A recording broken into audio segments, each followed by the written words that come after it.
Hello, hello, everybody. Welcome to Wholesale Hotties. We have myself, Don DeMolinex, with one of our co-hosts, Monique Fell, and our amazing guest that we have tonight, Jennifer Beatty. Hey, Jennifer. Thanks for You joining know, us. Yeah. Hey, and how's it going in Washington State, Monique? oh, we're doing great over here so far. No, which is unusual. We haven't had any snow this year. I think every year we always get snow. So no snow going on right now. We're getting ready for a squat up with our teams, and excited about that. And building out different. I just sold another one of our big houses that we've been working on getting sold. So that was good. Good, good. Nice, nice. Jennifer, how are you doing in Arizona? I am great. Loving the sunshine? I am. I'm loving the sunshine here. Nice.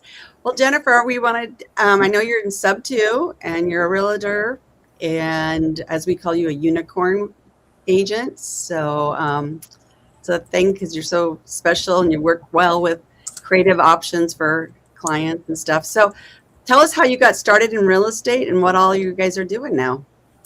So I actually started my journey in real estate when I was 20 years old. I bought my first income property a long time ago, and when I was in college.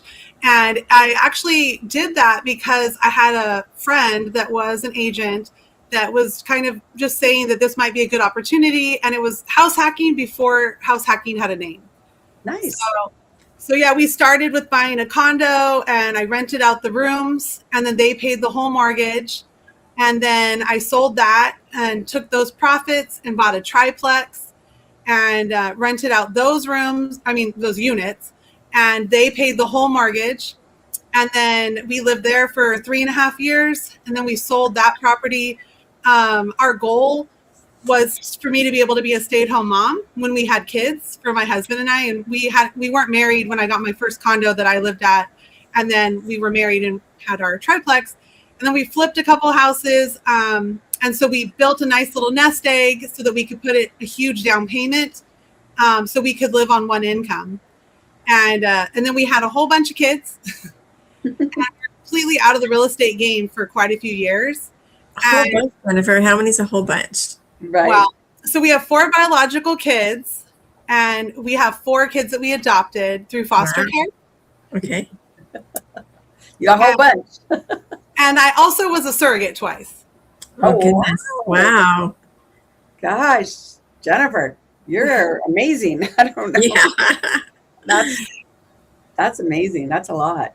You're too sweet. Well, I have a passion for helping people and using whatever resources or skills that I have to being able to help people. One of those was I love being pregnant. I had really easy pregnancies. And so I just decided that I wanted to help a family be able to have a baby if they weren't able to do that. So yeah, that was my fun time during the 22 years that I was a stay-at-home mom. Oh, wow. And then I got my real estate license once I moved to Arizona. And my goal was to teach people how to become investors, to pay it forward, because our life was completely changed because of a realtor explaining the benefits of becoming an investor. When did that take place? Like when you said before moving to Arizona. So where were you living originally, and when did that agent, and where did you meet them at? I was originally living in California in Orange County. And it was actually a friend that was a really young agent. So we were both 20, and he had been an agent just for a year. Okay. But that's the one who told you to buy that, and you bought that first condo and you started there. Mm-hmm. Nice. Okay. So then you get here to Arizona and you get your agent license, or? Yeah. So I got my real estate license once I got in Arizona. And so I just help people learn how to become investors. And then my husband and I are full-time investors now. And and then I do real estate full-time with other clients too. So you don't actively do real estate like as a licensed broker anymore? I am. I still am licensed, and I'm with a brokerage that is very investor friendly. and they also are creative finance firms. Oh, Huge thing that I looked for. So initially, when I started with one brokerage, and I loved that brokerage. It was a great brokerage, but they did not like creative finance. So it became a goal of mine because I wanted to be able to offer every option to my clients, yeah. whether it's an investor or a traditional buyer or seller. I mean, probably 85% of homes are meant to sell in the traditional market with traditional financing, and that's great if that happens. But depending on the person's situation and the market, I mean, if a person's top goal is getting their top dollar and the market is saying no, that it's not going to be able to give them the amount that they want, then that seller is not going.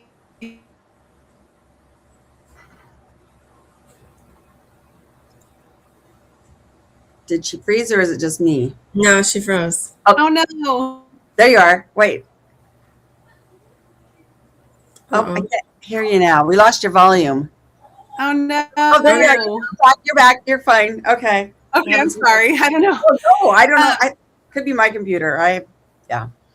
So if the seller is trying to get top dollar and the market is rejecting the amount that they would like to get, and they're having to give concessions and co-broke and lower their price, that person is not going to be able to sell for the amount that they want, and creative finance might be the option that they need.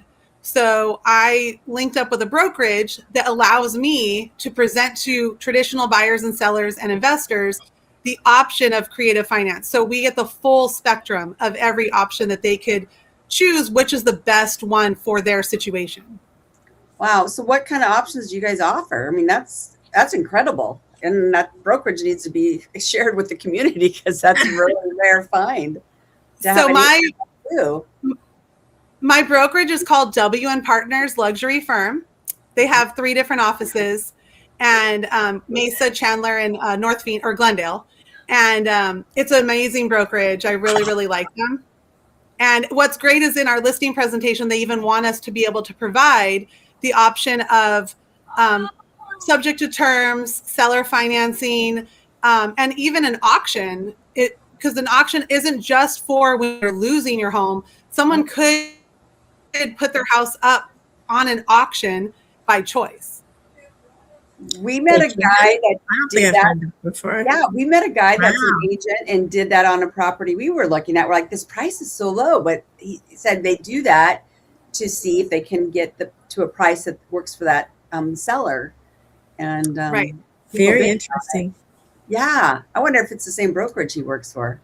Maybe, because I was just very blown away when I found this brokerage, and I switched right away because that was exactly every check mark that I wanted as an agent that works with investors, but also as an agent that, again, could give my clients every option and have the full support of my broker.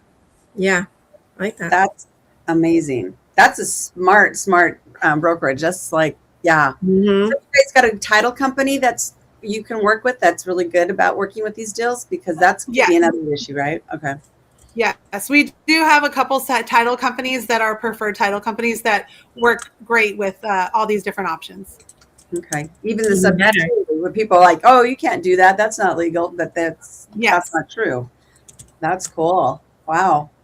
We'll have to send you guys that are watching. You'll have to definitely dive in and reach out to Jennifer for buying some creative deals. That's amazing. I had no idea. I mean, you and I talk, and we've met at places walking a property and stuff, but I had no idea that that's kind of a brokerage that was even out there that did that. That's so cool. Yeah. Yes. We also do novations. Oh, wow. You guys cover everything then that I can think of off the top of my head. And you guys, do you ever suggest lease options for your clients? I haven't personally done a lease option, but I haven't asked about that. So I'm not as familiar, but I wouldn't be surprised. Right. So if we found a property that we liked and we would want you to present it to their agent, you could do that for us as a creative option and give them like, okay, let's look at this. How many different ways could we possibly give this agent that opportunity, and then you could actually talk on somebody's behalf, especially somebody starting that doesn't understand how to talk to these agents and explain the opportunities that it works for everybody.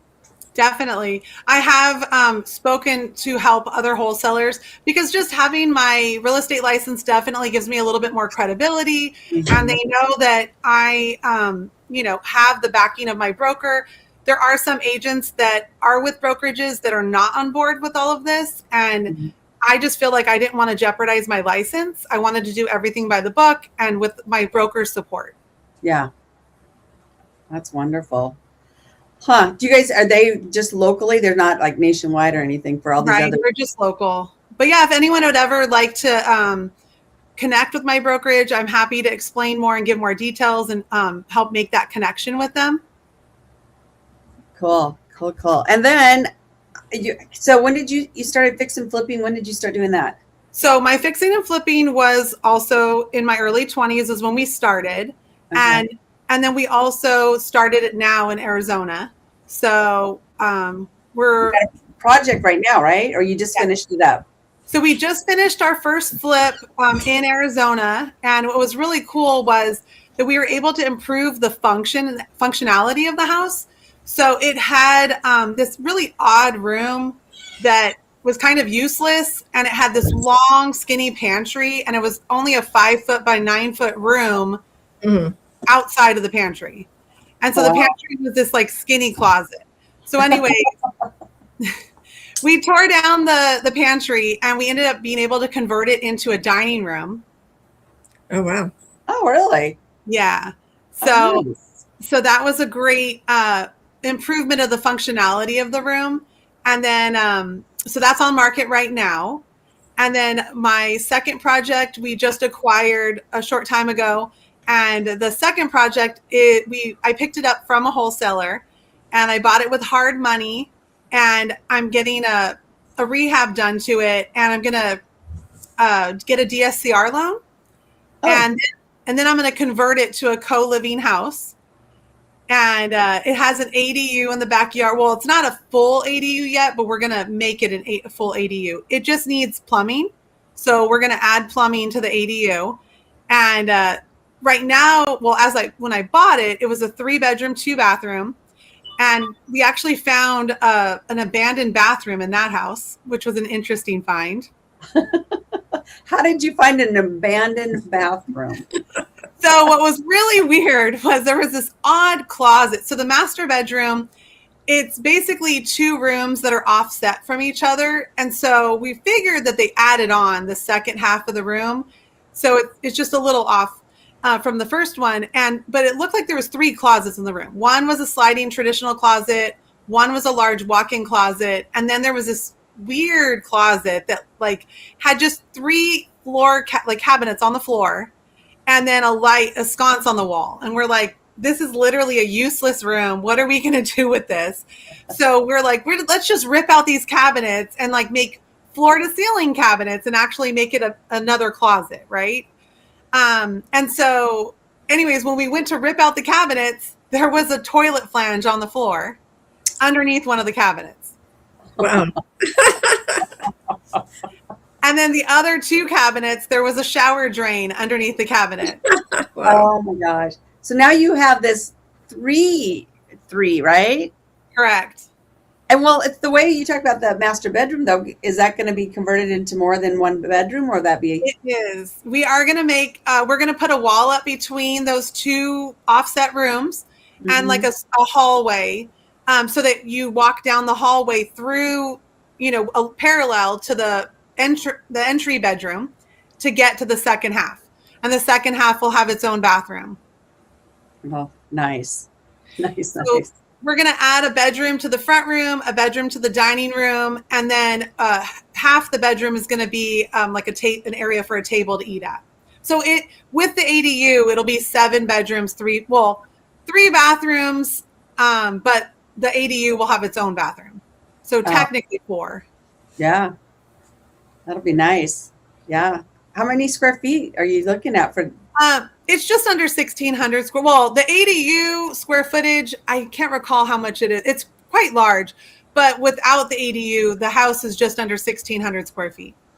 But you're still able to get that many bedrooms in there. That's just seems the layout. It's interesting. I know I talked to you about coming to see it and stuff. I just haven't had a chance, but I would love to walk that with you and see what's going on. We'll definitely get that tour for you. But yeah, it's a fantastic find. So the great thing about this property is that even though I bought it with hard money, once I get my DSCR loan, I will be able to give myself a $20,000 assignment fee for buying the house after I get all my money back for my down payment with the hard money lender.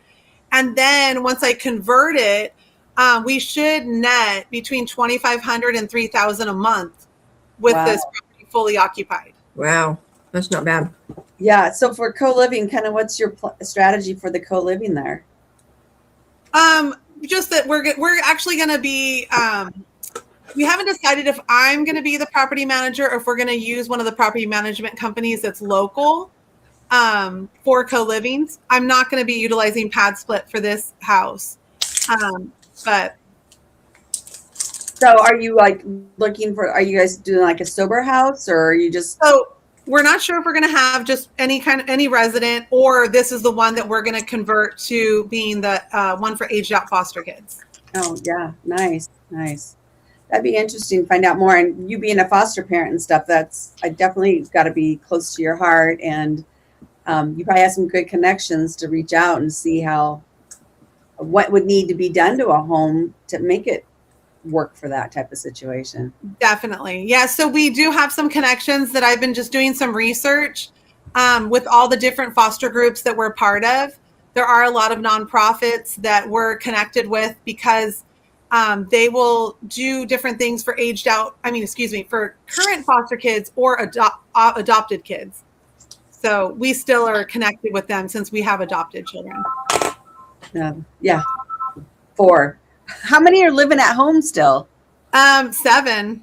7 of the 8. Wow. Yeah, my 8th daughter is a Marine and she's married and she lives in San Diego area with her husband who's also a Marine. Oh wow, that's beautiful. We were just there not last month or this month, so that's a beautiful area. Yeah. Mm-hmm. Well, at least they're close enough. You still can do a road trip to drive and see and visit. So definitely. So yeah, but lots of great opportunities, and we're really excited to venture and be full force in the co-living area. So are you looking at more in your neighborhood? Are you looking just throughout the whole Phoenix area? What's kind of your guys' goal? So we're open to anywhere within Maricopa County at the moment. Predominantly focusing right now on the West Valley, but there's just so much opportunity in the East Valley, and a lot of the foster agency, like the nonprofits, are in the East Valley. So we're definitely going to have to venture that way because there are a lot more resources in the East Valley. Oh, I got a property I need to talk to you about then.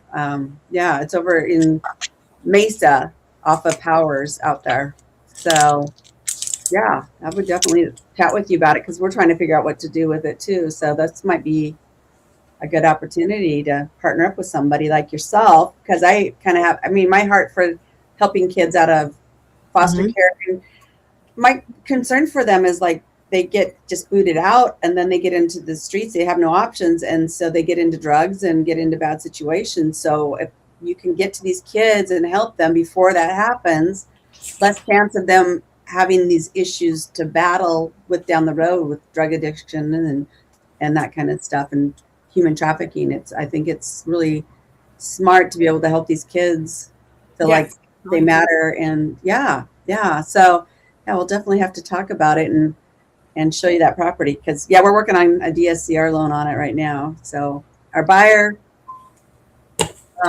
just isn't able to pull the trigger, and I'm like, you know what? The Lord must want us to keep this house. It's like we've had so many different things, and it's like, so I'm kind of foreseeing that maybe that's something we need to definitely chat about.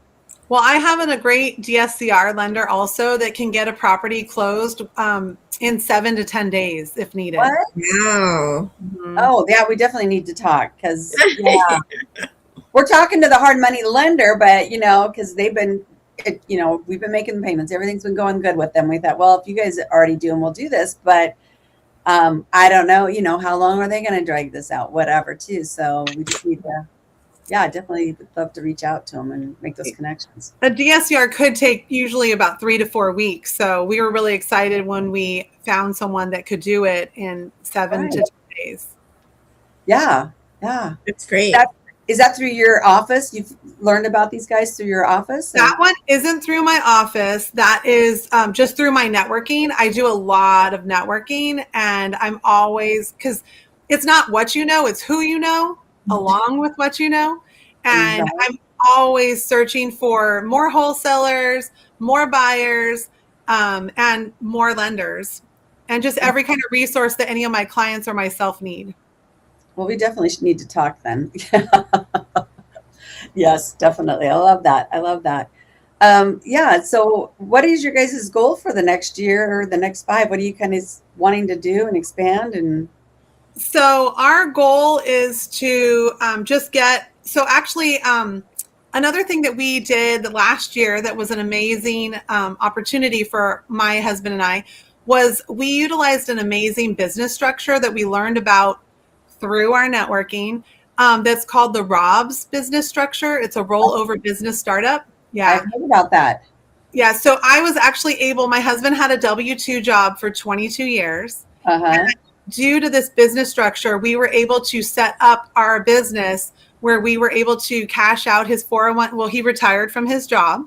And we were able to cash out his 401k and have checkbook access to be able to buy properties, invest, lend on property, lend on deals, and then also we can buy businesses with it. So it's a pretty amazing structure. And the scary part of leaving your W-2 is how am I going to have that passive income that's going to replace it unless you have like a really, really good savings account set up. And even then, if you work really hard, you still don't know when that passive income is going to be locked in. And so what's great is with the structure that we utilized, that we're required to pay ourselves a salary from the business. And so we answered the problem or solved the problem of where are we going to get that income replaced until we get that passive income going. Yeah, because I remember going to a class and it was about the ROBS was one little aspect of it. And at the time I was like, I haven't really dug into it, but it sounded really interesting from what I had picked up on. So, yeah. So is that something that anybody can do, you think? Or do you need to be a certain point in your life? Or what would you suggest with the ROBS? So if someone has a very healthy 401k that they've been investing in for a good amount of time, then they could utilize this. I think the requirement is like a minimum of $36,000 to be able to do it. Okay. But obviously you can't. And so you're required to pay yourself, and you can pay yourself whatever amount you want that's reasonable. So in that case, you wouldn't want to pay yourself a whole lot if you only have a little bit. But basically, it's just an alternative to a Roth. Now I'm drawing a blank what it's called, but a Roth IRA. Yes, Roth IRA of people transferring their money into that account.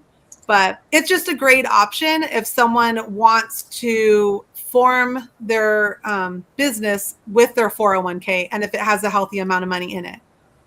So it's only the ROBS only can be done with a 401k?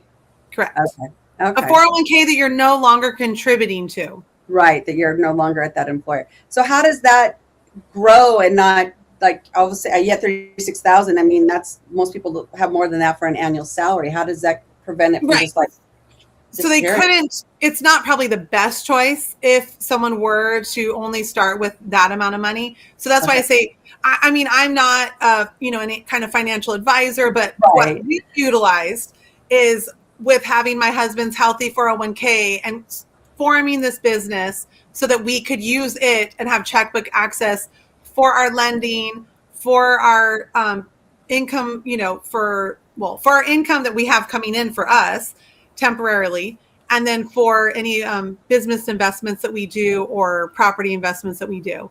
So you can't add money to it once you form it. You can only add money by the passive income that's coming in. Okay, so you basically, your husband's getting a salary, but then you could lend on one of your deals as a private money lender, and then that interest can go back in with what you create. So that's where you keep the money growing at. Yes. Okay, I got. But I can't just say, "Oh, I made $10,000 as a realtor, and let's invest my $10,000 into this account." I can't cross those two. Got it. Okay, and so the advantage too of the 401k is you're not getting penalized when you're doing it this way. Correct. So we didn't get any. He's not a retirement age, Right. and we did not get any penalties at all for taking the money out. Okay. So that's why. Okay, that makes sense. Thanks for clarifying that, because, like I said, I learned a little bit about it, but I wasn't quite sure on it. But what else you guys got going on with your? So basically, so for the flip that I did, I actually brought that opportunity to one of my buyers that's an investor, and I was trying to sell it to him as a flip for him to do. But he lives in another state, and he said, I really don't have boots on the ground. So it would be, he'd have to get a contractor and get every single thing all from another state done. So he asked me if I wanted to partner with him, and I would be the boots on the ground while he funded the deal. And so I was an operator for him for that project. So I was a project manager. I oversaw everything, and kind of had that be my little baby with my partner. So that was a really good opportunity. Instead of just getting a wholesale check, now I'm in a partnership to share the equity of that property. Yeah, I like doing those kind of deals too, when you can bring in somebody else, and it's like less risky because you're not just you and your husband doing that. You got a partner. Sometimes I've done it with my GCs, my partner, and my private money lender. So we split it, a third, basically. Mm-hmm. And it's just nice too, because like what my focus was, I'm not having to try to organize everything. I have my GC who kind of runs with it. And then I had myself, making sure the money was coming in to pay the subs and all that kind of stuff. And yeah, I like that. It takes a lot of stress off of you, right? It does. And then it's just really nice to be able to have someone that is equally invested in the project, to have ideas bouncing off each other. So Right. I might come up with one idea and I'll bring it across to him, and he's like, "Oh, actually, maybe we should do it this way." He might think of things that I didn't. So it's really great to have. I really like having that good partnership when you're both at equal levels, and can just come up with really good ideas together instead of just it all being on just one person's shoulders. Yeah. It's nice. It's so relaxed. For me, it was like, why haven't we done this sooner? But all the other things, classes and things I've taken before we joined the Sub2 community, was not ever focused on that. It was always just like, this is what you're supposed to do. And they didn't want to share their secrets, and they don't want to, do this and that and share their GCs or anything. And it was just like, you kind of stumbled through it, where we get in this community and you partner with people, like we said, do some JV agreements, work together, and it is a lot better. I really enjoy this community. Oh, we lost your voice again for some reason. Oh, there am you I are. back yet? Yeah, Okay. you're back. That was I don't know what's wrong. So one of the things that was the thing that I love the most about the Sub2 community, actually, when I found Sub2, I had a listing that had every check mark for needing to be a subject to terms property. The sellers were in a hurry to leave. The sellers actually had took it over as an assumable loan before they found, when they bought the property. And they paid too much for the property. So they did not have a very ethical realtor. And the realtor told them, "Oh, you don't need to get an inspection because I forgot to say that they were renting the house." And then the previous seller said, "Hey, do you guys want to buy this as an assumable loan? Because I want to sell." And so the realtor that they were working with told them, you don't need to get an inspection. You already live in the house. So you already know if there's anything wrong with it. You could save that money. Oh, you don't need an appraisal because it's an loan assumption. So you don't need to worry about that. And so they bought too high, and they were lucky that there wasn't anything wrong with the house. Right. But that was just pure luck. And so anyways, my algorithm, it always listens to everything that our problems are and gives us nice suggestions. And so my algorithm on Instagram showed me Pace Morby video for sub 2. And I'm watching this video, the 60-second video, and I'm like, oh my gosh, this is exactly my seller's situation. This is so crazy. They need to move in a hurry. They have low equity. They have a great interest rate. And it had been on the market for maybe like 40 days. I was doing my market research of calling the other realtors that had listings that were in the area to see what their activity was like. And they were not getting any activity at all. They had no showing requests. They had no one showing up to their open houses. But we did that because we were advertising it as an assumable loan at 3.25% for the interest rate. And so I was telling them, like, hey, maybe we should consider this. Actually, before I told them that, so I saw the video pop up of sub 2, and I was like, I want to buy houses this way, and this would be a great solution for my sellers. So I signed up for a call for sub 2, and when I filled out the application form, it said that I had to wait 2 days to get a call back. Oh no! So, I know, that's an eternity. I'm like, no. Oops. Wait, Jennifer, you froze. I don't know if you hear me. Am I? Not quite. You're trying. There you are. There you are. Okay. So I especially wanted to know if this was a solution for my seller that I could help them. And so anyways, they had sent me an email. Sub 2 sent me an email saying, oh, check out these little videos so you can learn more about it. So I watched one of Pace's 1-hour videos in that email that broke down all the different exit strategies and how they were actually paying the wholesaler, paying the bird dog, and they were paying the sellers more than any wholesaler had offered them previously. And they were profiting. And I'm like, how is this even possible? I want to do this. And so I text the phone number that was going to talk to me in 2 days. And I told them, do I have to wait? Because I want to sign up tonight. So it took me 1 hour and 60 seconds to realize that sub 2 was exactly what I needed for my business and for my own personal business too. Right. Yeah. So were you able to use that with that client? So I did give him the opportunity. And that client was a little bit on the quirky side, and he was only communicating. I mean, other than my listing presentation that was in person, he only communicated by text. And so it was really hard for me to explain what sub 2 was. Oh, yeah. And so anyways, it ended up not working out. And what's so sad was that I ended up not continuing to be his agent by my choice and sent him the cancellation for our contract because he was not communicating very well with the texting. He would not lower his price. He would not listen to even see if sub 2 would work for him. And I didn't want to jeopardize my license by pushing him into something that he didn't feel comfortable with.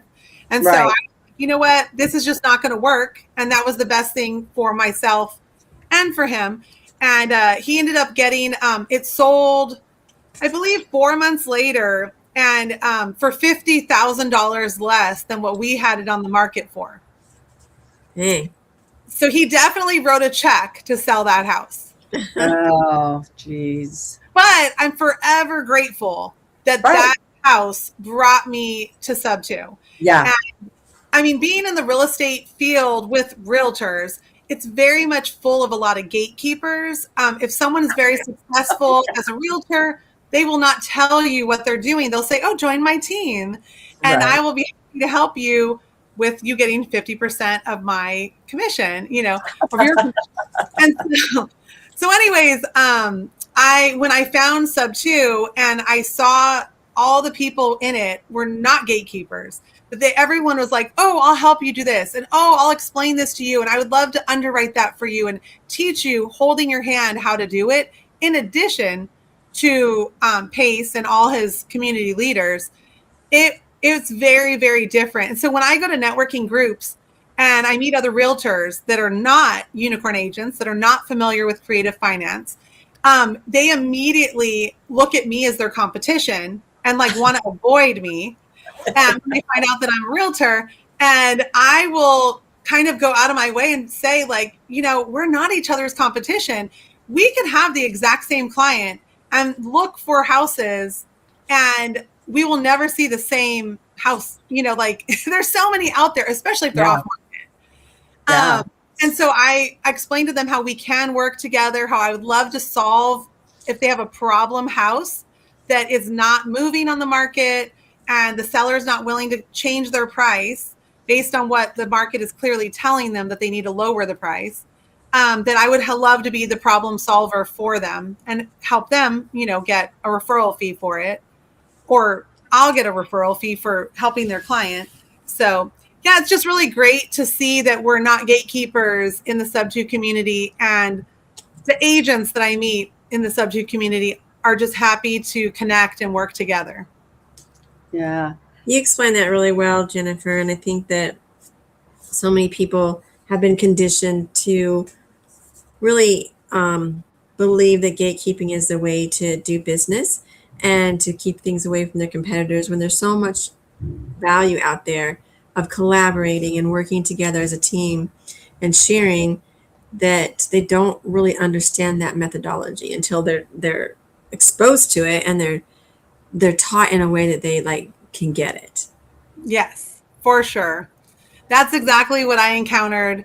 And I just like to try to convert and explain so it's like my own private win every time that I encounter an agent that's like very standoffish and, views me as competition, for them to walk away from me thinking, wow, we could actually collaborate and work together. And this person wants to just give me information, even though that they might make money off of what I told them, and I may not. And that's not what the point is. No. It's helping people. Like you said, it's like your passion is helping people. It's like, if you can help somebody and I can help you to help somebody, I don't care, because you'll get yours in the end. It's just always just feels good to help people out there that are struggling, and bring people on to understand that there's a lot more options. I have a friend that just took and got his real estate license here in the state of Arizona within the last 8 months. And he said they actually taught subject to in the class. Wow. Mm-hmm. With the brokerage that he did his training with? Through, I don't know if it was the brokerage or the state or class he took, whatever, through the class he took. Oh, wow. Yeah. Yeah. So the state test is really just to be able, the class is to pass the test. Right. And not very much of it is actually something that you use in your real estate business. But the real training comes with the brokerage that you pick. And so that's why I knew it was really, really important to get matched with the right brokerage. I have met agents in the past that are not doing as good of a job, or is not as successful. And it really, really matters which brokerage and which team that you're part of, and how much that they want to support each other, and just continue that education. We're always learning, so I'm always excited to learn from whoever I meet, and take whatever classes that I think might benefit myself or my clients. Yeah. Hey, like that's I had an agent that I talked to right before the holidays about a property, and she reached out a few days later via text after our conversation and just said, "Are you still interested?" I said, "Yeah, we're traveling for the holidays. When I get back, I'll reach out to you and see if it's still available." Because I asked her, if it doesn't sell, what is their plan? And she's like, "Well, probably going to make it a rental." I said, "Well, I'd be interested in talking to you, about some options that we could look at." And so I reached out, nothing. I reached out again last Sunday, nothing. I left a voicemail today, nothing. It's like, how are they supposed to sell these properties for these clients? It's been on the market 125 days if they don't respond and look at options for their clients. I don't. My mind is blown at the amount of agents that do not call you back. So, I mean, And you're an agent. call everyone back. If someone's calling them asking about a property, 100% you should call them back. But there's also agents like I will call, identify my name, my brokerage, and I'm calling about your listing at this address. Please call me back. And I would say probably 85% don't call me back.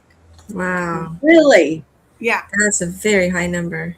That's a really high number. I predominantly call agents daily, and the people that don't call me back, that I call them 3 or 4 times, and eventually I might get a hold of them live. But I mean, and I have lots of agents that will go look at houses and then not give feedback. So they'll look at a listing of mine and then not give any feedback at all. And that's how you get to tell your client how to help them sell their home, by the feedbacks. It's like, right.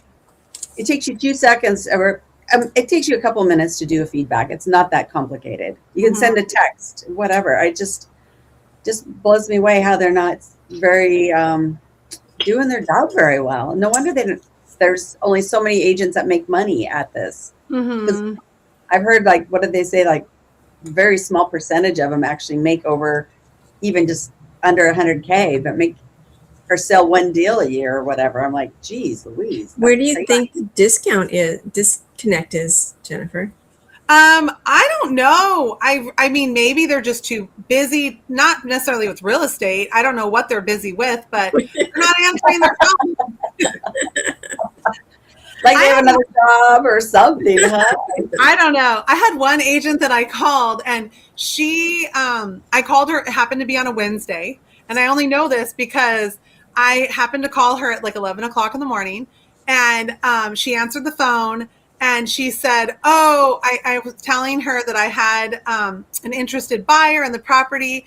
And it was when I was very, very brand new to Sub 2. And so my mentor was telling me, like, set me appointments, and then you can learn on a 3-way call how this works, how we offer the option of subject to terms. And so I was like, yeah, great. I'll set appointments all day long. So this was an appointment setting, right? And so I didn't know how to explain Sub 2 at the time.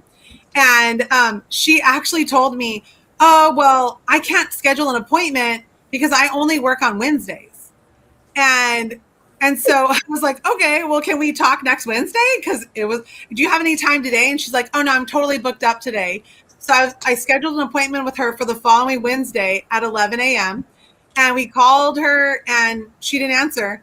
And then she said, oh, I'm with the client. I'm not available. We'll have to talk next Wednesday. What? Wow. So you're that as a person who would have my home listed with her, I'd be really upset to hear that. Mm-hmm. I've been waiting for somebody to make an offer, and you won't even take the time to take a call to find out if this is a legit offer that I could sell. But the homeowner probably has no clue. I mean, how do they at what know? point, Jennifer, do you feel like somebody like myself who can find the buyer's name and their phone number and their email, how do you feel for myself? And this is what I was talking to Monique about earlier, but reaching out to them directly and in a nice way without trying to offend their agent, but just saying, hey, I had communication back in December. I've tried a couple times, and I just haven't gotten a response. I'm just wondering if your agent had presented to you some options I was offering to help with the sale of your house. And I mean, what point do you think that's okay or not okay? What would you say? So as a real estate agent, I'm not allowed to do that at all. I only can go with through the realtor. And then I can, talk to their broker if I feel like I'm having a problem. But you, as a wholesaler, are welcome to do whatever you would like. And I mean, I think more of these people need to realize that, you know, their agent may not be doing their best job that they should be doing, and they should be made aware of that. I did talk to a wholesaler at one of my networking groups that said that he had called an agent. He sent her an LOI, and she didn't respond. He tried to call her, and she didn't call him back. I think he said he called her probably 3 times, left 3 voicemails talking about his LOI. She never called him back. So then he reached out to the seller and spoke with the seller, and the seller was 100% on board with the offer that he had sent. And so then the seller told the agent, like, hey, this is what I want to do. This is the guy I'm talking to. And the agent called the wholesaler and told him lots of not nice things on his voicemail, and then continued it. And he called her back and said that that the wholesaler was trying to go around her and cut her out of the deal. And he said, I absolutely was not trying to go around you. I tried to contact you multiple times, and you just didn't call me back. And like, clearly this seller wanted this because they're on board. Yeah, like this, it's almost 6 months, which she'll be done. I mean, a contract's typically 6 months, and I'm like, guys, really, we make a deal, you probably don't have to pay her. I don't know. You know, I just like. Well, it depends on the contract. So some contracts will say that if someone contacted the realtor during the time frame that they were under contract with the realtor and the client, that they would still get a commission off of them. Which is not right if they're not returning calls. Right. It's just irritating. I agree. I mean, more people just need to speak up when they're having a situation like that. And again, I just have to go the realtor route and talk to the real estate agent and the broker. Well, they might not know to reach out either. They don't realize the business model is flawed. They just think this is what they have to do, and they don't have a clue, you know, depending on how many houses they've bought and sold over the years. And even then, there's no real cut and dry. There's no instructions. How do I deal with a real estate agent type of thing? No. No, most people, the majority of people buy 1 or 2 houses in their whole life. Exactly. So they don't have this interaction that they really know how to deal with it. Yeah. And when someone's not doing their job correctly. Mm-hmm. Yeah. I even went on her Facebook page, found the property that she did a walkthrough, and she's done all these walkthroughs and she's posting all this stuff. But the last one she did on this property that's for sale was in October of 2025. So she's really not doing them any justice. She's not marketing it for them. She's not returning calls for them. It's like, how hard is it to fire your agent? Well, you have to mutually agree. Otherwise, if the client just wants to fire the agent, if the agent's not cooperative with it, then they're kind of stuck. But they can't go to the broker. I was going to say, can they go to their broker just to say, hey, this is what's been going on, and I'm just not getting anywhere with this agent. I just am not happy anymore. Can I in my contract, right? So that would be something for them. But yeah, it's like the thing is, these agents, like, not all of them are doing that, but there's so many of them that I've called that don't ever return calls, and you're like, man, if I were my agent, I would be upset if I know this. How are they supposed to find this out? Your contract with the seller is with the broker, not the agent. The agent is just a salesperson that's representing on behalf of the broker. Mm-hmm. So the commission goes to the broker, and then the broker gives the real estate agent their percentage that they get. So if you're having a problem or a seller is having a problem, they're really contracted with the broker. So the thing is, they should reach out to the broker and say, hey, I got a contract and I'm not getting any calls back. I haven't got an offer yet. Yeah. What's going on? How do I find out if my agent is actually answering their calls? Because I hear this is a big issue, that they're not returning phone calls. What do I need to do? I mean, But then you're always worried if you piss off the referee, are they going to not make it even worse on you, right? So Honestly, I don't think a broker would do that. I did when I very first moved to Arizona, the realtor that we used, we actually were under contract with the house before I got my license. And when I was in California, I used the same real estate agent the whole time. So I was just blessed that I had an amazing agent that really, really Right. cared and knew what was best for my family, and knew us really well, so I could trust him. But when I came here, I had a realtor that was great at setting appointments, but we had an inspection done on a house that we had under contract that we were buying or trying to buy. And the pool was totally green when the inspector came. And so he couldn't look at the pool at all. So we paid for a pool inspection to be done. And I told the realtor, like, hey, can you contact the listing agent and let them know that the pool is green and that I have this appointment scheduled for this date and I need the pool to be clear for my inspection. And she said, yeah, sure. So then when my pool inspector came for the inspection that cost me $175, the pool was green still. So I called my realtor and I was like, hey, the listing agent didn't get the pool cleared, like didn't tell the seller, or there's some miscommunication. And she said, oh my gosh, I totally forgot to tell her. at least she admitted it. At least I don't you're think like, she meant to admit it. It was kind of like she did, oh, like she said that and then was like, oh, whoops. oops, backpedal. So I had to pay for the pool inspection because they were requiring me to still pay for it. They had showed up for their appointment. And so anyways, and then when we were getting to the end of that deal, she told she put a lot of doubt in the seller, or it was an agent that was flipping the house. And so she put a lot of doubt in her that we were going to close because we were taking a while to decide. We went back and forth with repairs because it needed a lot of work that was like hidden that we didn't realize. And it was going to cost us a lot more money.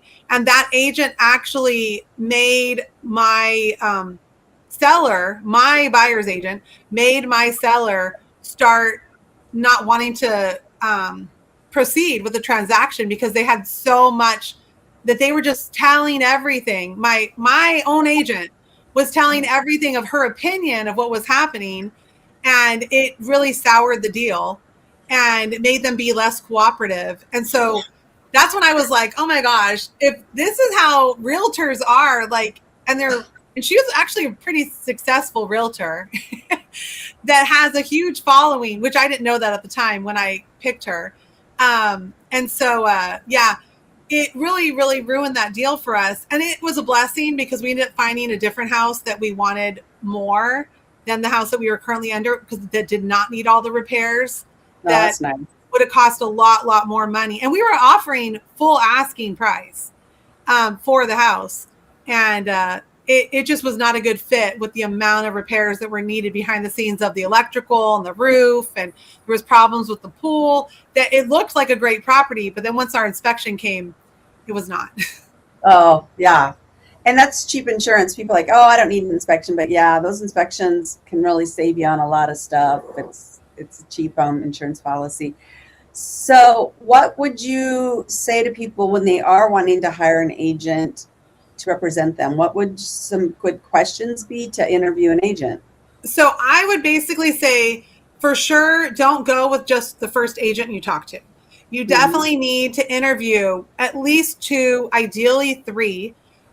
Probably, I remember there was a stat that said that like 80% of people that list their house on the market go with the very first agent that they talk to. And they don't even know if that realtor is going to really give them all the options that they need. They don't know if that realtor really knows their stuff. So basically, it's really, really important to interview more than one agent. And then also, I don't just go with a realtor that's your friend or your cousin or someone that you know, because you don't know if they actually know how to do their job. I had a really good friend when I sold my house in California that I had been friends with her for more than 15 years. And I knew that I needed to list my house with her because she was such a good close friend of mine. And we got a $50,000 over asking price offer 2 or 3 days after my house went on the market. And basically, she lost me that that deal because she said, "Oh no, we need to wait because if we got this deal ready, we need to have an open house, and when we're going to have an open house." The first deal is usually the right deal. Exactly. And so I actually could have sued her, but I chose not to, Right. because of our friendship. But basically, it's just really, really important that I learned that don't just go with someone because you happen to know them. Make sure that they know their stuff. Make sure that they are marketing your house. Make sure that they are going to do open houses if you want them, and that they are going to communicate every single offer that's presented to you, regardless if they deem it worthy of being presented. And just that you are able to know every option available to you. So ideally, depending on the situation, you might want to go with a realtor that will give you more than just the traditional financing options. Hey, I don't mean to interrupt, guys, but I have to bounce to another meeting. So, Okay. Well, I guess we're at the 6 o'clock, Yeah. isn't it? Our time is pretty much up. But yeah. thank you All so right, much. Monique. It's so glad to meet you, Jennifer. Yeah. Well, All thank right, you well- so much. I enjoyed my time with you guys, and I hope you guys have a great day. Yeah, and Jennifer, I will definitely be reaching out to you so we can chat some more, okay? Thank you so much. Thank you. I really appreciate you coming, and your smile is great, and you've got such a great energy about you that anybody listening should reach out to Jennifer for her local agent here in Arizona. And yeah, really trust you a lot, and you've just been a great friend that I met through the community. So thank you for coming and sharing with us. I appreciate your kind words so much, and I'm really happy to help anyone that I can and see what the best option for them is. Yeah. All right. Well, let's chat. I got some options for you to talk to. Okay. Thank you. Have a great night. You too. Bye.